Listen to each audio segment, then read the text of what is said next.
وہ بتائیں کہ اگر کسی پر کوئی کر دے تو لوگ پیر و فقیروں کے پاس جاتے ہیں توڑ کروانے کے لیے. آپ بتائیے کہ جادو ٹونا عام لوگ باتیں کرتے ہیں کہ فلاں نے فلاں پر جادو کر دیا تو کسی کے پاس جائیں توڑ کرانے, کیا یہ صحیح ہے؟ اگر ایسا ہے تو یہ شرک ہے.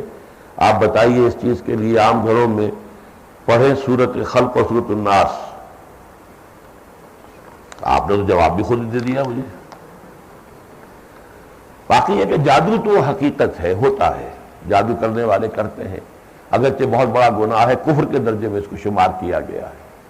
اب اس کے لیے یہ ہے کہ اللہ تعالیٰ کے اسماء کے حوالے سے کچھ لوگ عمل کرتے ہیں, اور کچھ لوگوں کا یہ ہے کہ وہ جنات کو جو ہے وہ اپنے تصرف میں لے آتے ہیں.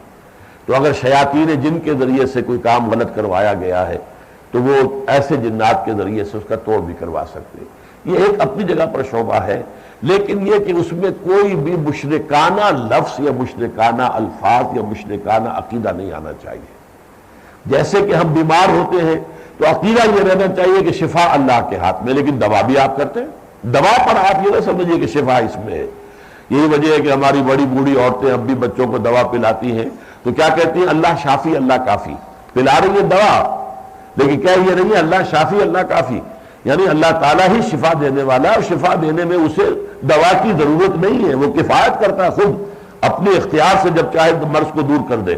اللہ شافی بھی ہے کافی بھی, لیکن یہ کہ ایک سنت ہے کہ آپ جو ہے اس کا جو ہے دوا جو ہے اس کے لیے جو بھی اللہ نے ما انزل اللہ من داء الا انزل له دواء, اللہ تعالیٰ نے دوائیں بھی اتاری ہیں, استعمال کرو.